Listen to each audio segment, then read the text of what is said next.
মোবাইলের phone storage যদি automatic সব সময় ফুল হয়ে যায় তাহলে ভিডিওটি দেখে এখনই সমাধান করে নিন।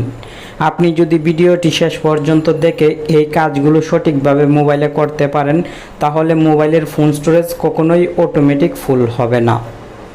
আশা করি ছোট্ট ভিডিওটি শেষ পর্যন্ত দেখবেন এবং গুরুত্বপূর্ণ কাজগুলো এখনই আপনার মোবাইলে অ্যাপ্লাই করবেন। আমি খুব কম সময়ে আপনাকে মোবাইলের গুরুত্বপূর্ণ কিছু কাজ দেখিয়ে দিব। আশা করি মনোযোগ সহকারে ভিডিওটি দেখবেন।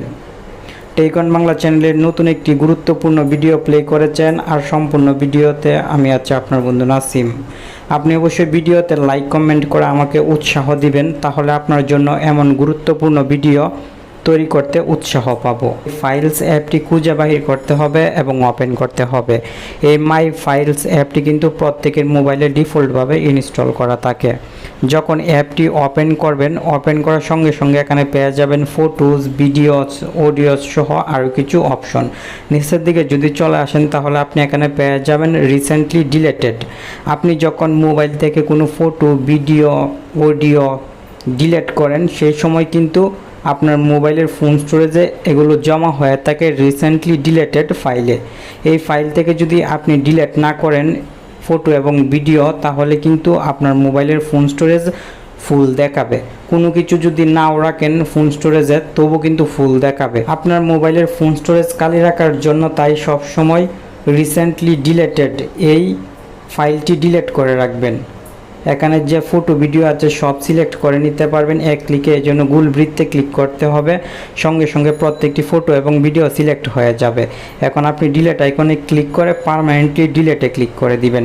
সঙ্গে সঙ্গে কিন্তু এই ফটো এবং ভিডিওগুলো আমার মোবাইলের গ্যালারি থেকে মানে ফোন স্টোরেজ থেকে একদম ডিলেট হয়ে গেল। এখন আর ফোন স্টোরেজে এগুলো জায়গা দখল করবে না, ফলে আমার মোবাইলের ফোন স্টোরেজ কিন্তু অনেকটাই ফ্রি থাকবে। এখন আপনি উপরের দিক থেকে ডিভাইস স্টোরেজে ক্লিক করবেন। এখানে আপনি অনেক ফাইল দেখতে পাবেন যে ফাইলগুলোর কোনো প্রয়োজন নেই, তবে এই ফাইলগুলো কিন্তু আপনার মোবাইলের ফোন স্টোরেজের জায়গা দখল করছে। তাই আপনি প্রত্যেকটি ফাইল এখান থেকে ডিলিট করে দিবেন যে ফাইলগুলোর কোনো প্রয়োজন নেই। তবে অ্যান্ড্রয়েড ফাইলটি ডিলিট করার সময় সতর্ক থাকবেন। এই অ্যান্ড্রয়েড ফাইলটি যদি ডিলিট করেন তাহলে ফোন স্টোরেজের অনেক জায়গা খালি হবে, কিন্তু ফেসবুক, ইউটিউব, টুইটার, ইমো এই অ্যাপগুলোতে যদি আপনার অ্যাকাউন্ট ক্রিয়েট করা থাকে তাহলে সেই অ্যাকাউন্টগুলো কিন্তু লগ আউট হয়ে যাবে। আপনাকে পুনরায় লগ ইন করে নিতে হবে। আপনি যদি পাসওয়ার্ড জানেন তাহলে অবশ্যই অ্যান্ড্রয়েড ফাইলটি একবার হলেও মোবাইল থেকে প্রতি মাসে ডিলিট করবেন, তাহলে আপনার মোবাইলের ফোন স্টোরেজ অনেক খালি থাকবে।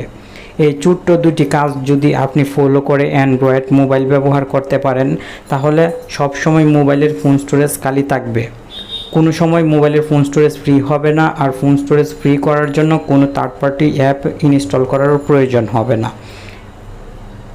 আশা করি আজকের ভিডিওতে আমি আপনাকে যে ছোট্ট দুটি কাজ দেখিয়ে দিলাম ফলো করবেন।